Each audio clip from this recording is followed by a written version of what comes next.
Andy, 5-1 win against Cleatamore in very tough conditions. What were your thoughts on the game? Yeah, it was. I'm just glad we got the game on in the end, and credit to everybody in football to make that happen. Cleatamore, I'm sure they didn't want to come back on a Tuesday night, so in the end it just became a game of trying to play the conditions to the best of our ability, and I thought we did that from start of the game to the end, really. Well, it was something we highlighted in commentary sort of early on in the game, and it proved us wrong in the sort of opening 20 minutes that we didn't think there'd be too many goals, and it turned out there was 6. So was that a surprise for you today?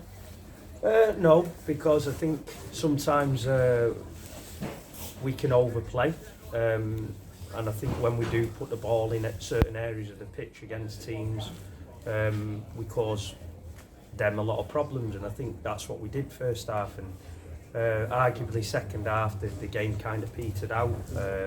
It slowed down a bit, as you'd imagine, because credit to both sets of players, it must have been a very, very difficult game to play on that surface.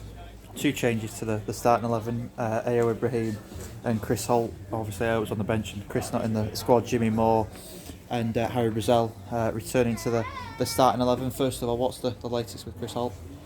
Yeah, to be fair, again, it's like I said, it's an impact injury, and rather than take chances with our players and our squads, we don't feel we want to do that at this stage.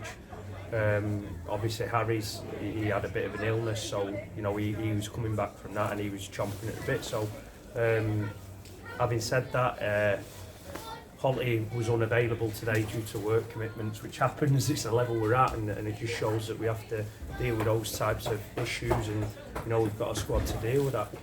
And sort of moving on to the next game, back on the road to Ashton Town next Saturday. What do you know of them, and what you're expecting from it?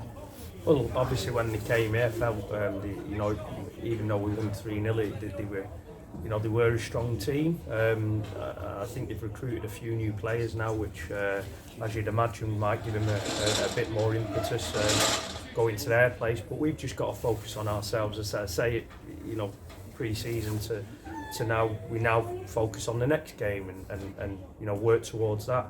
But it was a tough game today, and I think everyone's always probably looking at us thinking, they'll win, or hopefully this team will beat Bury. But we've got to do a job, and we've got to keep sticking together. And like today, absolutely delighted with the players because they played the conditions, very, very well. But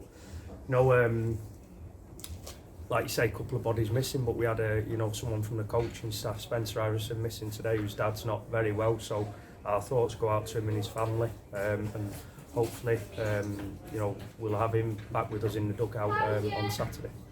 And just finally, the draw for the next round of the FA Vars was made at the start of the week. Abbey Hay away, a place that we went last pre-season, a team going well in the Division 1 South. What are your thoughts on that? Well, first of all, when you ask us, who do you want to draw, I think it's a fantastic draw. Local derby, both teams doing well in the league, and I think it makes for a great game. And for me, that's what I want for the players. I want them to be challenged all the time, and we're really looking forward to that game. Brilliant. Cheers, Andy.